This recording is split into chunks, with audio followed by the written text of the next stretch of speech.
I don't think there's any getting around it. I think this will be bad for the economy. I think there will be job loss. I think there will be less money in people's pockets.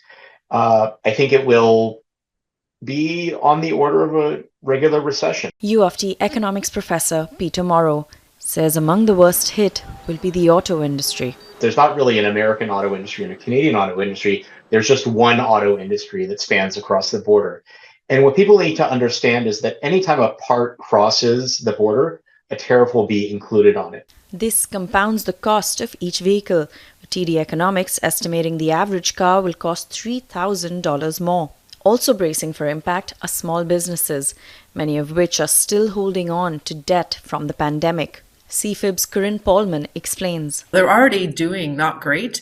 They were starting to recover. Things are starting to look a little bit better. And so now this has hit them. Profit margins aren't huge for small companies. In fact, they're razor thin for a lot of them. So trying to figure out a way to absorb a 25% tariff going one way or the other is going to be a real challenge for many of them. In addition to raising prices, businesses that mainly sell to the US can consider relocating south of the border.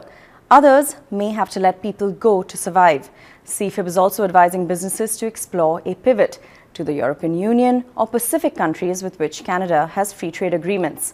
But there's no avoiding the impact that a trade war will have on the loonie. We've seen the Canadian dollar lose some value since September, October, when it looked like Trump might come back into office. I think we're going to continue that trend, and I would expect the Canadian dollar to lose some value. And this will hurt Canadian consumers who want to buy American goods, independent of the retaliatory tariffs by Canada. And obviously, travel in the United States will become more expensive. But this could be an opportunity to clean up our own economy.